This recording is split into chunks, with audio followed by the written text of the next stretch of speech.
As we re-roll the scroll today, we're cycling back to the beginning, back to Bereshit. In the beginning, God created the heavens and the earth, and it was very good.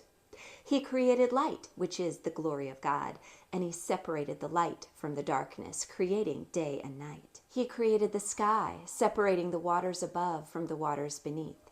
And dry ground came up out of the sea, and he created plants. He created the sun, moon, and stars, and set the calendar into motion. He created the fish of the sea and the birds of the air. He created land animals, and he created humans in his image, male and female, to rule over the earth and all the creatures in it, and to be in relationship with one another and with him. And then he rested, establishing Shabbat, and it was very good. Then Adam and Eve sinned, and what was very good became not so good. In choosing to follow a created being instead of the Creator, Adam became subject to that from which he was created, and Eve became subject to that from which she was created. Relationship between God and his people broke, and relationship between male and female broke. What was very good became not so good. Relationship between brother and brother also broke, and Cain killed his brother Abel. But God gives a promise. There will be a Savior, a Messiah anointed to restore the relationship between God and his people and between one another. He will destroy the serpent and pave the way back to the tree of life. The serpent knows this, and he will try to foil God's plans every step of the way. The line of Cain leads to polygamy and murder. The line of Seth leads to Noah and the ark. One follows God, and one doesn't. In the 7th aliyah of Bereshit, the Nephilim appear. The Nephilim are the fallen ones, the mighty men of renown, the giants of lore. They are the offspring of the sons of God and the daughters of men. Many cultures tell stories of these giants. In fact, many cultures have a creation story, a giant story, and a flood story. What does this mean? It means these things happened. But why are the stories different? If you've ever played the telephone game, you'll understand why. As stories get passed on, they change bit by bit until at the end, they've changed a lot. For example, Greek mythology speaks of the Titans, the giants who lived on Earth before the humans. In Turkey, there is a story of a one-eyed giant who ate people.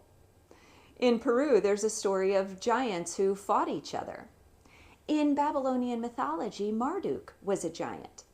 Many of the stories include giants preceding humans on the earth, eating humans, fighting a lot, being really violent, strong, and deceptive, and some of them with just one eye. What does the Bible say? The Bible has the original story. In the 7th aliyah of Bereshit, the Nephilim are born of ungodly unions between the sons of God and the daughters of men. After that, the wickedness of man grew so great on the earth to the point that Adonai had to do something about it. So he had Noah build an ark, and Adonai sent a flood to wipe out the wicked. Not all the giants perished. For example, we know that King David fought a giant. Do you remember his name? Yes, Goliath, that's right. And then there was also Og of Bashan.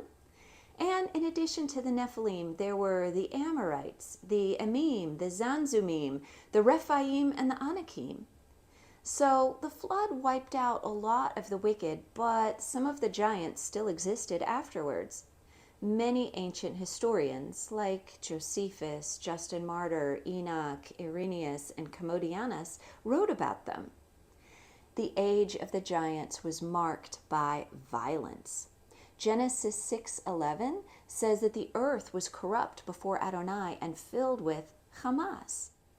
Yes, that's the same word as the name of the terrorist group who's reigned in Gaza for the last 20 years. Hamas means violence. Along with this violence comes deception.